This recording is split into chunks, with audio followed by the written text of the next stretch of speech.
3 de maio, versículo do dia. Leitura no livro do profeta Joel, capítulo 3, versículo 12.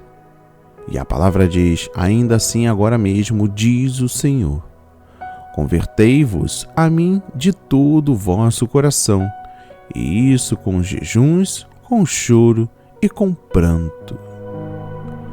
Amém. E graças a Deus. Meditando e aprendendo com o versículo do dia, veremos a seguir como deve-se voltar para Deus.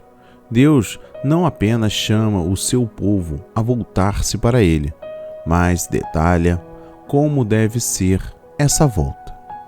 Em primeiro lugar, é uma volta para uma relação pessoal com Deus. Convertei-vos a mim.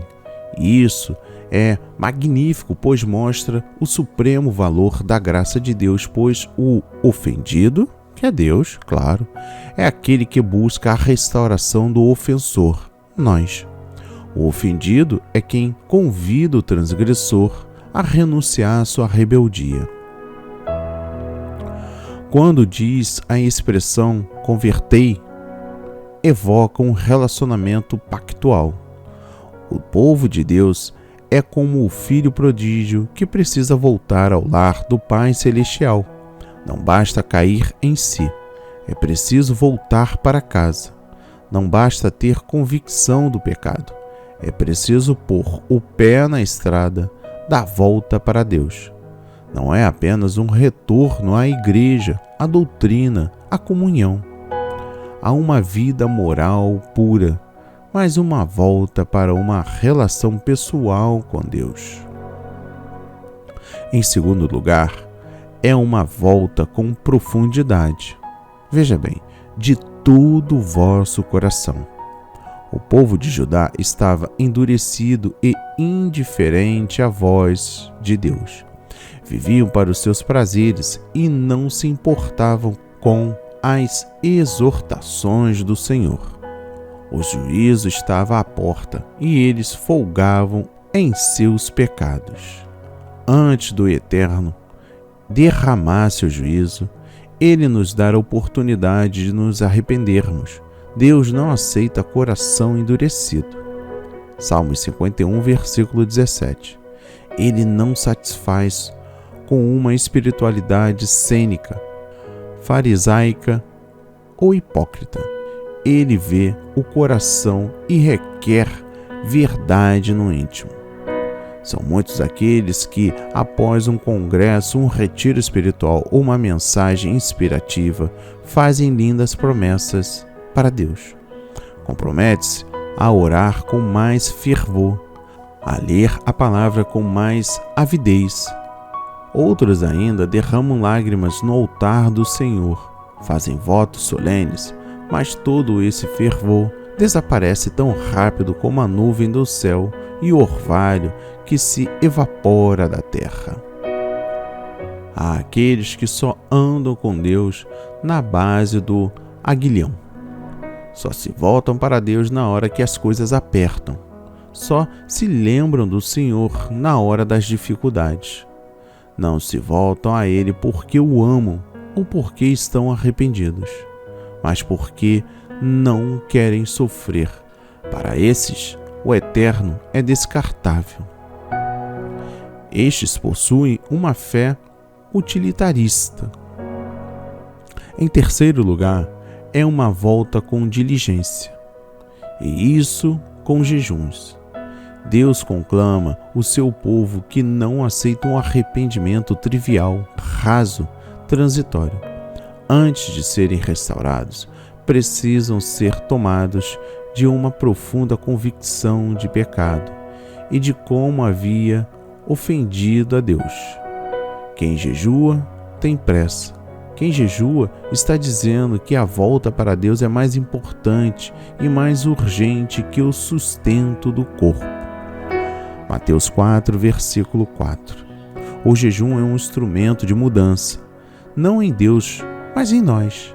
Leva-nos ao quebrantamento, à humilhação e a ter mais gosto pelo pão do céu do que pelo pão da terra.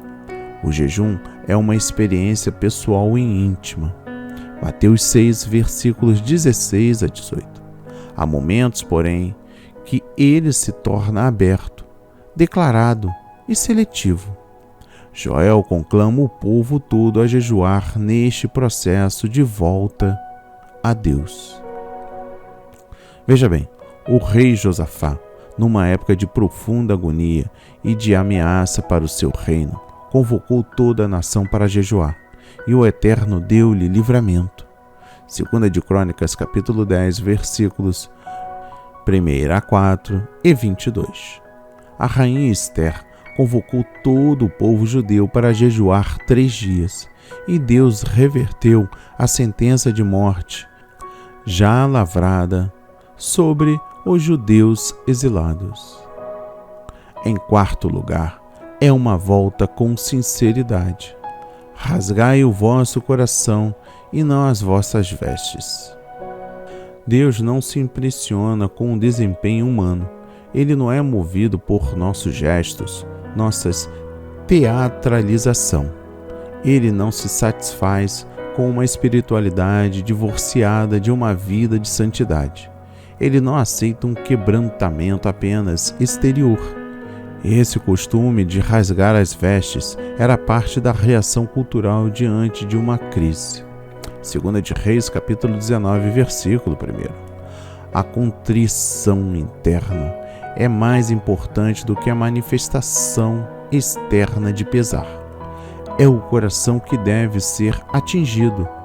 É ele que deve ser rasgado. Deus, o Eterno, não se deixa enganar por nossos gestos, palavras bonitas e emoções sem quebrantamento. Deus vê o coração. 1 de Samuel, capítulo 16, versículo 7. Diante dele não adianta rasgar a seda. É preciso rasgar o coração. Para Deus não é suficiente apenas estar na igreja e ter um culto animado. É preciso ter um coração rasgado, quebrado, arrependido e transformado. Um coração compungido jamais será desprezado por Deus. Nele que nos convoca para uma verdadeira conversão. Assim seja, assim diz o Senhor. Amém e graças a Deus. Não retenha desta rica palavra, deste rico ensinamento. Compartilhe agora este alimento diário em nome de Jesus, pois a sua atitude hoje vão resgatar não só uma vida, mas várias vidas. Shalom.